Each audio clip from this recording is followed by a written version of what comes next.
कक्षा 11 में आज मैं फिज़िक्स का सेकंड भाग शुरू कर रहा हूँ और ये आपका फिज़िक्स में सेकंड पार्ट शुरू है चैप्टर 9 से, या सेकंड भाग का पहला चैप्टर मान सकते हैं आप, ठीक है ना। यह चैप्टर 9 है आपकी सिलेबस में। ठोसों के यांत्रिक गुण तथा प्रत्यास्थता अथवा mechanical properties of solids oblique elasticity. तो प्रत्यास्थता क्या होता है, ठीक है ना।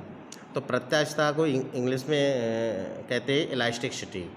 कि जैसे हमारे पास कोई रबड़ है तो रबड़ पर हमने बल लगाया, ठीक है ना, इसको स्ट्रेस किया, ठीक है, ऐसे करके खींचा, तो रबड़ को हम खींचेंगे तो खींच जाएगी, यानी बल लगाया तो यानी उसकी आकृति और रूप में परिवर्तन हो गया, और वह बल हटा दें यानी उसको कहते हैं विरूपक बल। और उस बल को जब हम हटा देते हैं तो वह अपनी पूर्व अवस्था में आ जाती है, यानी पहली अवस्था में लौट आती है, जिसे हम प्रत्यास्थता कहते हैं। तो इसकी परिभाषा हम देंगे आपको, ये हेडिंग डालनी। अच्छा, जो मैंने अंडरलाइन किया ये आपको नोटबुक में नोट करना है, ठीक है ना। जो अंडरलाइन है यही नोट्स बन जाएंगे, आपको लर्न भी यही करना है। तो जो मोटे मोटे काले अक्षर लिखे हैं ये, अथवा जो मैं अंडरलाइन कर रहा हूँ, एक ही बात है। तो परिभाषा है कि वस्तु का वह गुण जिससे वह प्रत्यारोपित बल को हटाने पर अपनी प्रारंभिक आकृति एवं आकार को पुनः प्राप्त कर लेती है, यानी दोबारा प्राप्त कर लेती है, प्रत्यास्थता कहलाता है। प्रत्यास्थता के गुण के आधार पर वस्तुओं को 3 भागों में बांटा जा सकता है। पहला तो है प्रत्यास्थ क्या है, इलास्टिक प्रत्यास्थ, दूसरा दृढ़ रिजिड, नंबर 3 प्लास्टिक। प्रत्यास्थ है कि यानी विरूपक बल लगाने पर वो पहली अवस्था में लौट आए, वो प्रत्यास्थ हो गया। दृढ़ वह है जिस पर विरूपक बल लगाएं और उसकी आकृति और आकार में कोई परिवर्तन हो तो ऐसी वस्तु दृढ़ पिंड कहलाती है। प्लास्टिक वह है कि जिस पर विरूपक बल लगाने पर वस्तु की आकृति आकार में परिवर्तन हो जाता है लेकिन लौटकर वह अपनी पूर्व अवस्था में नहीं आती। जैसे आप पॉलीथीन को खींचेंगे तो खिंच जाएगी, अगर उससे फिर हटा लेंगे बल तो वो फिर अपनी पहली अवस्था में नहीं आएगी। तो ये इन तीनों के इनकी परिभाषाएं ये दी गई हैं। ये है कि वे वस्तुएं जो विरूपक बल को हटा लेने पर अपनी पूर्व अवस्था को पूर्णतः प्राप्त कर लेती हैं पूर्ण प्रत्यास्थ कहलाती हैं, तथा जो वस्तुएं विरूपक बल को लगाने पर बिल्कुल भी विरूपित नहीं होती दृढ़ वस्तुएं कहलाती हैं। दृढ़ वस्तुओं की प्रत्यास्थता अनंत मानी जाती है, वो तो है ही, तथा जो वस्तुएं विरूपक बल को हटा लेने पर अपनी पूर्व अवस्था में लौटती नहीं है बल्कि स्थायी रूप से विरूपित हो जाती हैं पूर्णतः प्लास्टिक कहलाती है। जैसे एग्जाम्पल के तौर पर पंख जो होते हैं वो, या पूरी तरह से गीली मिट्टी, ये लगभग आदर्श प्लास्टिक होती हैं। अब इसके बाद आपको प्रत्यास्थता का कारण क्या है। प्रत्यास्थता का कारण है कि ठोस में अणु तथा परमाणु इस प्रकार व्यवस्थित होते हैं कि प्रत्येक अणु पर उसके निकटवर्ती अणु बल आरोपित करते हैं, इसे अंतराअणुक बल कहते हैं। जब निकाय पर कोई विरूपक बल नहीं लगता है तब ठोस का प्रत्येक अणु साम्यावस्था में होता है और ठोस के अणुओं में अंतराआण्विक बल अधिकतम होता है। जब निकाय पर विरूपक बल लगता है तब अणु या तो पास पास आ जाते हैं या एक दूसरे से दूर दूर चले जाते हैं। इस कारण अणु अपनी साम्यावस्था से विस्थापित हो जाते हैं। या हम दूसरी तरह से दे सकते हैं कि अंतराआण्विक बल परिवर्तित हो जाते हैं और अणुओं में प्रत्यानयन बल उत्पन्न हो जाता है। जब विरूपक बल हटाया जाता है तो प्रत्यानयन बल अणुओं को उनकी संगत साम्यावस्था में ले आता है और इस प्रकार ठोस अपनी प्रारंभिक अवस्था ग्रहण कर लेता है। तो कारण इसका लिखना चाहे आप लिख सकते हैं और नहीं लिखना कोई दिक्कत नहीं। अब इसकी सीमा है जो मोक्ष, लिमिट ऑफ इलास्टिसिटी। इसकी एक सीमा होती है, किसी चीज़ पर विरूपक बल लगाएं तो एक प्रत्यास्थता की सीमा होती है, एक निश्चित सीमा तक वो जाएगी फिर अपनी पहली अवस्था में लौट के आ जाएगी। अगर उससे अधिक बल लगा देंगे तो वो एक लिमिट ख़त्म हो गई, ये उसकी सीमा होती है, लिमिट। तो सीमा की परिभाषा है कि किसी वस्तु पर लगाए गए विरूपक बल की वह सीमा जिसके अंतर्गत प्रत्यास्थता का गुण विद्यमान रहता है तथा जिससे अधिक बल लगाने पर उसका प्रत्यास्थता का गुण नष्ट हो जाता है, पदार्थ की प्रत्यास्थता की सीमा कहलाती है। तो ये डेफिनेशन इसकी है। इसके बाद आपको करना है प्रतिबल क्या होता है, स्ट्रेस। कि जब किसी वस्तु पर विरूपक बल लगाया जाता है तो वह विरूपित हो जाती है और विरूपित वस्तु के प्रति एकांक क्षेत्रफल पर कार्य करने वाले प्रत्यानयन बल को प्रतिबल कहते हैं। यदि किसी वस्तु के, ये सब लिखना है, यदि किसी वस्तु के एक परिच्छेद क्षेत्रफल, यानी क्षेत्रफल से ही मतलब होता है परिच्छेद एरिया, पर वही बल F लगाया जाए तो प्रतिबल बराबर फॉर्मूला होता है प्रत्यानयन बल बटे क्षेत्रफल। बल को F से डिनोट करते हैं, क्षेत्रफल को A से करते हैं, F/A। ये नोट करना है। इसके बाद प्रतिबल की इकाई, SI इकाई या मात्रक कह लो। इसका मात्रक होता है बल का न्यूटन होता है, क्षेत्रफल का मीटर स्क्वायर तो न्यूटन प्रति मीटर स्क्वायर, शॉर्ट में N/m-2 या N पर मीटर स्क्वायर बोल दो, या न्यूटन m⁻², यानी मीटर पर -2। इसका विमीय सूत्र, बल का विमीय सूत्र लिख देंगे बटे में क्षेत्रफल का, L को ऊपर ले जाए तो ml-1 T⁻⁻² होता है।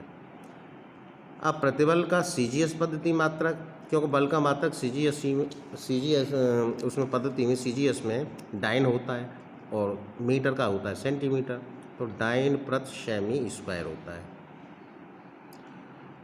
अब आते हैं प्रतिबल के प्रकार। प्रतिबल के प्रकार, एक तो अविलंब प्रतिबल होता है, तनन प्रतिबल होता है, संपीड़न प्रतिबल होता है। केवल इसके नाम ही आप लिख लेंगे, ठीक है ना, इनकी डेफिनेशंस आपको नहीं लिखनी है, केवल इनके नाम ही बता दो लिखने हैं। और स्पर्श रेखीय अपरूपण प्रतिबल होता है, स्पर्श रेखीय और अपरूपण प्रतिबल होता है, ठीक है। आयतन प्रतिबल होता है। अब आपको फिर इसके बाद इनकी इकाई लिखने पर प्रकार, केवल प्रकारों के नाम ही लिखने हैं। फिर आता है विकृति क्या है। स्ट्रेन बोलते हैं कि वस्तु में होने वाले भिन्नात्मक परिवर्तन को विकृति कहते हैं। इसका कोई मात्रक नहीं होता है, ये विमाहीन राशि है विकृति। विकृति 3 प्रकार की होती है, अनुदैर्ध्य विकृति, नंबर 2 आयतन विकृति, नंबर 3 अपरूपण विकृति। पहले नंबर की हम डेफिनेशन दे रहे हैं कि अनुदैर्ध्य विकृति क्या है। यहाँ से इसकी डेफिनेशन है, तार की लंबाई में होने वाले भिन्नात्मक परिवर्तन को अनुदैर्ध्य विकृति या रेखीय विकृति कहते हैं। कोई तार है, उसकी लंबाई में सीधी सीधी अगर वृद्धि हो रही है या परिवर्तन हो रहा है तो उसी को हम अनुदैर्ध्य विकृति कहते हैं। ये आपका तार है L लंबाई का, इस पर हमने बल लगाया, बल लगाकर इसकी लंबाई में डेल्टा L की वृद्धि हो गई। ये छोटा है, ये लंबाई बढ़ गई, तो पहले L थी, डेल्टा L बढ़ गई तो L + डेल्टा L। तब अनुदैर्ध्य विकृति का फॉर्मूला है, अनुदैर्ध्य विकृति बराबर लंबाई में वृद्धि डेल्टा L अपॉन प्रारंभिक लंबाई L। इसे तनन विकृति भी कहते हैं। अब नंबर 2 आयतन विकृति क्या है। आयतन विकृति की डेफिनेशन है आपकी यहाँ से कि आयतन में होने वाले भिन्नात्मक परिवर्तन को आयतन विकृति कहते हैं। यदि किसी गैस का प्रारंभिक आयतन, इसको आप लिख लेंगे, यदि किसी गैस का प्रारंभिक आयतन V हो जाता है, V हो, तथा दाब P आरोपित करने पर आयतन V - डेल्टा V हो जाता है, जब उस पर दाब लगाएंगे आयतन पर तो आयतन घटेगा।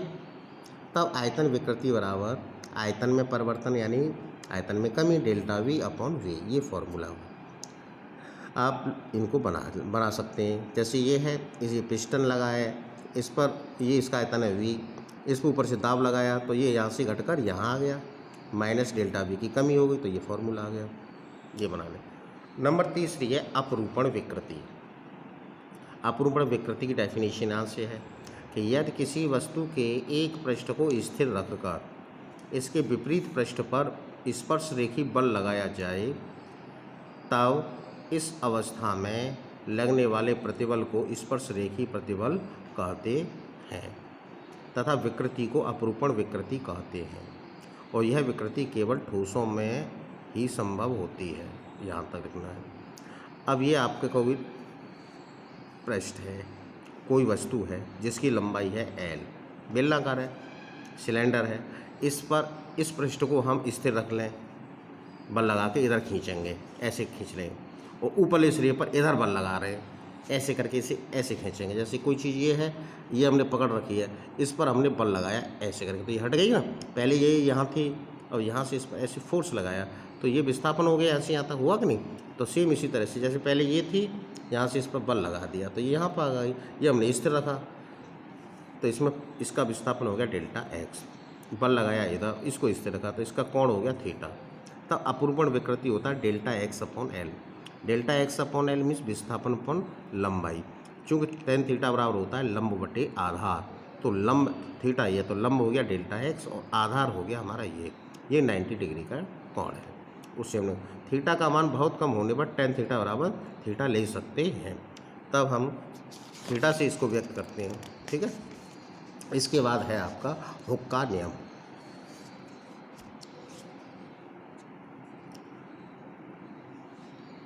एक वैज्ञानिक थे और इन्होंने सन 1679 में रॉबर्ट हुक ने प्रत्यास्थ वस्तुओं का प्रयोग करके यह बताया कि कम विरूपण के लिए, यानी अर्थात विरूपण माने कम बल लगाने के लिए, या प्रत्यास्थता की सीमा, तो यहाँ से लिखेंगे प्रत्यास्थता की सीमा के अंदर प्रतिबल तथा विकृति एक दूसरे के अनुक्रमानुपाती होते हैं या समानुपाती होते हैं, और यही हुक का नियम कहलाता है, यानी प्रतिबल अनुक्रमानुपाती विकृति।